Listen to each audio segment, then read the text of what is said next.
ನಮಸ್ಕಾರ ಎಲ್ಲ ದಾರಿದೀಪ ವೀಕ್ಷಕರಿಗೂ ಹೊಸ ವರ್ಷದ ಆರ್ಥಿಕ ಶುಭಾಶಯಗಳು. 2025ರಲ್ಲಿ ಧನುರಾಶಿಯವರ ವರ್ಷ ಭವಿಷ್ಯ ಹೇಗಿದೆ ಅಂತ ತಿಳಿದುಕೊಳ್ಳೋಣ.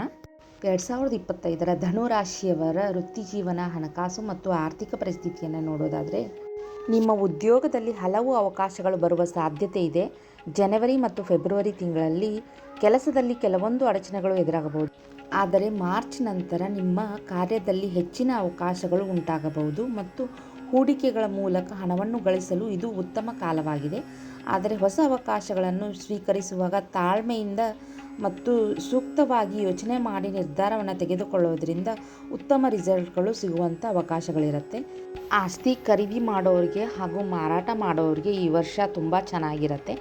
ಆದರೆ ಯಾವುದೇ ದೊಡ್ಡ ಆಸ್ತಿ ವ್ಯವಹಾರಕ್ಕೆ ಕೈ ಹಾಕೋ ಮೊದಲು ಸೂಕ್ತವಾಗಿ ಯೋಚನೆ ಮಾಡಿ, ಚರ್ಚೆ ಮಾಡಿ, ವ್ಯಾಪಾರದ ಬಗ್ಗೆ ಸಂಪೂರ್ಣವಾಗಿ ಮಾಹಿತಿ ತಿಳಿದುಕೊಂಡು ಮುಂದುವರೆದ್ರೆ ಇದರಿಂದ ತುಂಬ ಒಳ್ಳೆಯ ರಿಸಲ್ಟ್ಗಳು ಬರುತ್ತೆ. ಹೂಡಿಕೆ, ಸಾಲ ಮತ್ತು ಖರ್ಚುಗಳನ್ನು ಸಮತೋಲನದಿಂದ ನಿರ್ವಹಿಸುವುದರಿಂದ ಉತ್ತಮ ಪ್ರಯೋಜನಗಳನ್ನು ಕಾಣುವಂಥ ವರ್ಷ ಇದಾಗಿರುತ್ತೆ. ಇನ್ನು ಕೌಟುಂಬಿಕ ವಿಚಾರವನ್ನು ನೋಡೋದಾದರೆ 2025ರಲ್ಲಿ ನಿಮ್ಮ ಕುಟುಂಬ ಸದಸ್ಯರೊಂದಿಗೆ ಉತ್ತಮ ಬಾಂಧವ್ಯವನ್ನು ಹೊಂದುವಂಥ ಸಮಯ ಇದಾಗಿರುತ್ತೆ. ಕುಟುಂಬದಲ್ಲಿ ಶಾಂತಿ, ನೆಮ್ಮದಿ, ಸಹಕಾರ ಇರುತ್ತದೆ. ಹಾಗೆಯೇ ಆರೋಗ್ಯವನ್ನು ನೋಡೋದಾದರೆ ಧನುರಾಶಿಯವರು ನಿಮ್ಮ ಆರೋಗ್ಯದ ಕಡೆ ಸ್ವಲ್ಪ ಗಮನ ಹರಿಸುವುದು ಅವಶ್ಯವಾಗಿರುತ್ತೆ.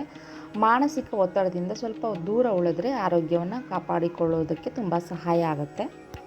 ಇನ್ನು ಎಜುಕೇಷನ್ ನೋಡೋದಾದರೆ 2025ರಲ್ಲಿ ವಿದ್ಯಾರ್ಥಿಗಳಿಗೆ ಉತ್ತಮ ಸಮಯ ಇದಾಗಿರುತ್ತೆ. ಈ ವರ್ಷ ಉತ್ತಮ ಅಂಕಗಳು ಮತ್ತು ಸಾಧನೆಗಳನ್ನು ಮಾಡುವಂತಹ ಸದವಕಾಶ ನಿಮಗೆ ಒದಗಿ ಬರುತ್ತೆ. ಹೊಸ ಕೌಶಲ್ಯಗಳನ್ನು ಕಲಿಯಲು, ನಿಮ್ಮ ವಿದ್ಯಾಗುರಿಯನ್ನು ಸಾಧಿಸಲು ಹೆಚ್ಚಿನ ಪರಿಶ್ರಮದ ಅಗತ್ಯವಿರುತ್ತೆ. 2025ರಲ್ಲಿ ಧನುರಾಶಿಯವರಿಗೆ ಮಂಗಳವಾರ ಮತ್ತು ಭಾನುವಾರ ಅತ್ಯಂತ ಒಳ್ಳೆಯ ದಿನಗಳಾಗಿರುತ್ತೆ. ಈ ದಿನಗಳಲ್ಲಿ ನೀವು ಯಾವುದೇ ಕಾರ್ಯಗಳನ್ನು ಶುರು ಮಾಡಿದ್ರೆ ಅದರಲ್ಲಿ ಹೆಚ್ಚಿನ ಯಶಸ್ಸನ್ನು ಕಾಣುವಂತಹ ದಿನಗಳು ಮಂಗಳವಾರ ಮತ್ತು ಭಾನುವಾರ ಆಗಿರುತ್ತೆ.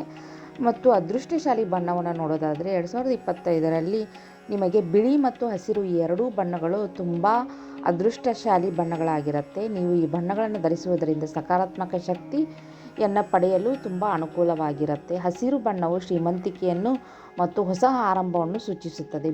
ಹಾಗೆಯೇ ಬಿಳಿ ಬಣ್ಣವು ಶಾಂತಿ ಮತ್ತು ಸಮೃದ್ಧಿಯನ್ನು ಈ ವರ್ಷ ನಿಮಗೆ ತಂದುಕೊಡುತ್ತೆ. ಒಟ್ಟಾರೆಯಾಗಿ 2025ರಲ್ಲಿ ಧನುರಾಶಿಯವರು ಕೆಲಸ ಮತ್ತು ವೈಯಕ್ತಿಕ ಜೀವನದಲ್ಲಿ ಸಮತೋಲನವನ್ನು ಕಾಯ್ದುಕೊಳ್ಳುವುದು ಅವಶ್ಯವಾಗಿರುತ್ತೆ. ದೈನಂದಿನ ಒತ್ತಡ ಮತ್ತು ಚಿಂತೆಗಳನ್ನು ಸರಿಯಾಗಿ ನಿರ್ವಹಿಸುವುದರಿಂದ ಒಳ್ಳೆಯದಾಗತ್ತೆ. ಹಣಕಾಸಿನ ನಿರ್ವಹಣೆ ಮತ್ತು ಹೂಡಿಕೆಯಲ್ಲಿ ಸ್ವಲ್ಪ ಎಚ್ಚರದಿಂದ ನಡೆದುಕೊಳ್ಳಿ. ಸಂಬಂಧಗಳಲ್ಲಿ ಪ್ರೀತಿ ಮತ್ತು ಪ್ರಾಮಾಣಿಕತೆಯ ಅವಶ್ಯಕತೆ ಇದೆ. 2025ರಲ್ಲಿ ಧನುರಾಶಿಯವರಿಗೆ ಹೊಸ ಅವಕಾಶಗಳು, ಸವಾಲುಗಳನ್ನು ಎದುರಿಸುವ ಮೂಲಕ ತಮ್ಮ ಜೀವನದಲ್ಲಿ ಉತ್ತಮ ಬದಲಾವಣೆಗಳನ್ನು ಕಂಡುಕೊಳ್ಳುವಂಥ ಸಮಯ ಇದಾಗಿರುತ್ತೆ. ನಿಮ್ಮ ಧೈರ್ಯ, ಶ್ರಮ ಮತ್ತು ನಿರ್ಧಾರದಿಂದ ಈ ವರ್ಷ ನಿಮಗೆ ಯಶಸ್ಸು ಮತ್ತು ಸಂತೋಷವು ಒದಗಿ ಬರಲಿದೆ. ವೃತ್ತಿ ಹಾಗೂ ವೈಯಕ್ತಿಕ ಬೆಳವಣಿಗೆಗಳನ್ನು ಸುಧಾರಿಸಿಕೊಂಡು ನೀವು ಹೆಚ್ಚಿನ ಸಂತೋಷ ಮತ್ತು ಸಮೃದ್ಧಿಯನ್ನು ಅನುಭವಿಸುವಂಥ ವರ್ಷ ಇದಾಗಿರುತ್ತೆ. 2025ರಲ್ಲಿ ಧನುರಾಶಿಯವರಿಗೆಲ್ಲನೂ ಒಳ್ಳೆಯದಾಗಲಿ ಅಂತ ನಾನು ಆ ಭಗವಂತನಲ್ಲಿ ಪ್ರಾರ್ಥನೆ ಮಾಡ್ತೀನಿ.